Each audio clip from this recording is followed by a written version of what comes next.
नमस्कार आप सभी को। मैं Preeti Yadav visa solutions for you से, और आज हम बात करेंगे एक बहुत ही इम्पॉर्टेंट अपडेट के बारे में जो एक ऐसी कंट्री से है जो लास्ट कुछ साल में आप सभी के लिए काफ़ी टॉप लिस्ट पे आई है। और ये कंट्री इसलिए टॉप लिस्ट पे आई है क्योंकि इस कंट्री ने न सिर्फ इंडियन, नेपाली और बांग्लादेशी वर्कर्स को अपॉर्चुनिटी दी है, बल्कि इस कंट्री ने आप सबको एक बेटर पे स्केल एंड बेटर लाइफस्टाइल भी ऑफ़र किया है।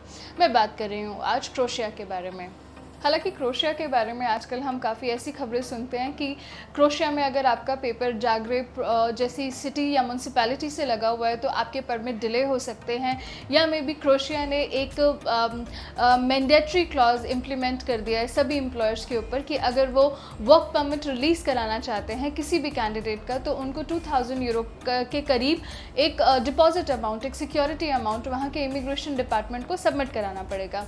इन सभी अपडेट्स के चलते भी क्रोएशिया आज भी निरंतर आप सभी के लिए बहुत सारे वैकेंसीज एंड अपॉर्चुनिटीज़ रिलीज़ कर रहा है। और ये जो सभी नॉर्म्स या ये जो सभी लॉज जो इतने दिन पर दिन स्ट्रिक्ट होते जा रहे हैं, क्या ये हमारे फेवर में है या हमारे अगेंस्ट है?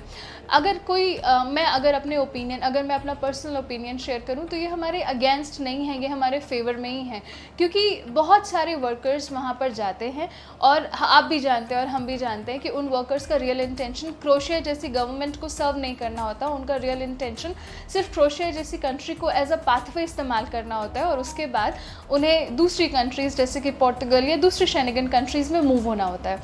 तो क्रोएशिया गवर्नमेंट ने जो भी किया वो अपने फेवर में किया, but yes at the same time ये हमारे भी फेवर की बात है, क्योंकि अब हमें सिर्फ उन्हीं वर्कर्स को हम हेल्प कर सकते हैं जिनकी इंटेंशंस प्योर हैं, जो एक्चुअली में क्रोएशिया में अपना करियर अगले 3 साल, 4 साल या 5 साल के लिए प्लान करना चाहते हैं।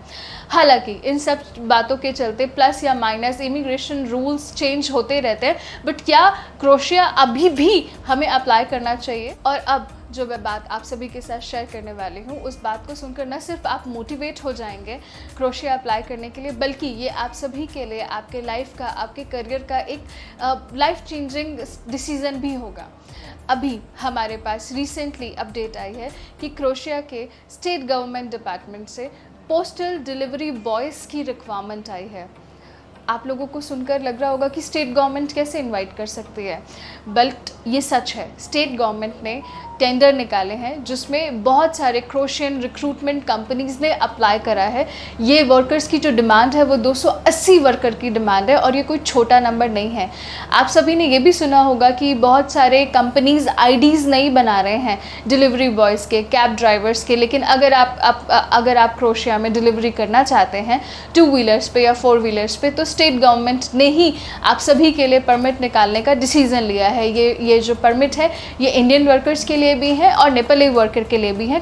ये डिमांड्स वहाँ की एक स्टेट गवर्नमेंट बॉडी हर्वास्तका पोस्टा से रिलीज़ की जा रही हैं और यहाँ पर 280 पोस्ट कार्ड डिलीवरी बॉयज़ की रिक्वायरमेंट है। Isn't it exciting कि 280 वर्कर्स इंडिया और नेपाल से चाहिए और वो भी क्रोएशिया की स्टेट गवर्नमेंट बॉडी इनवाइट करिए। तो आपको पता है कि न सिर्फ आपका परमिट जल्दी आने वाला है, बल्कि आपका वीज़ा के चांसेस 100% नहीं 2000% हो जाते हैं। इन पोस्ट कार्ड डिलीवरी बॉयज़ की जो जॉब ड्यूटीज़ हैं वो ऑलमोस्ट 8 से 9 घंटे की जॉब ड्यूटीज़ रहने वाली हैं, जिनमें इनको 2 व्हीलर इलेक्ट्रिक बाइक्स या फिर 4 व्हीलर्स आपके कैपेसिटीज़ के अनुसार इशू किए जाएंगे और आपको सिर्फ door to door postcard delivery करना है। बल्कि इस 280 की डिमांड में से 80 वर्कर कुछ ऐसे भी सेलेक्ट किए जाएंगे जो अगर हाईली एजुकेटेड हैं, IT की नॉलेज रखते हैं, अकाउंटिंग और सॉफ्टवेयर की नॉलेज रखते हैं, तो उनको वो वेयर हाउस जैसे वाइट कॉलर जॉब्स में भी रिक्रूट कर सकते हैं। 280 में अगर आपको कोई बहुत हाई फाई कम्युनिकेशन स्किल्स नहीं आते, या आपको अकाउंटिंग की नॉलेज नहीं है, या आपको किसी पर्टिकुलर ट्रेड की नॉलेज नहीं है, तो आप एज अ पोस्ट का डिलीवरी बॉय काम कर सकते हैं। और अगर आपका स्किल सेट अच्छा है, आपकी कम्युनिकेशन स्किल्स अच्छी हैं और आपको IT का नॉलेज है, आई एम नॉट सेइंग कि आपके पास कोई डिग्री होना चाहिए BCA या BTech जैसा, बट अगर आपको डिप्लोमा है और अगर आपको कंप्यूटर का नॉलेज है तो आप वेयर हाउस जैसी वाइट कॉलर जॉब्स में भी काम कर सकते हैं। आप इंडिया से हैं चाहे आप नेपाल से हैं, आप इन पोजीशंस को अप्लाई कर सकते हैं। अप्लाई करने के 2 तरीके हैं यहाँ पर। सबसे पहला तरीका कि आप अपने यूरोपास के सीवी को अपडेट करें और आप इनके ऑफिशियल साइट पे जाकर के अपने सीवी को अपलोड करें एंड उनको ईमेल करें कि they shall give you the chance, और अगर वो आपको रिप्लाई करते हैं तो वो डेफिनेटली आपको इंटरव्यू करेंगे। और दूसरा तरीका जो थोड़ा आसान तरीका है, आपको सिर्फ ये करना है कि आपको हमें कांटेक्ट करना है और हम आपके बिहाफ पर इस पोजीशंस को अप्लाई करने में, इन पोजीशंस को फुलफिल करने में आपकी मदद करेंगे।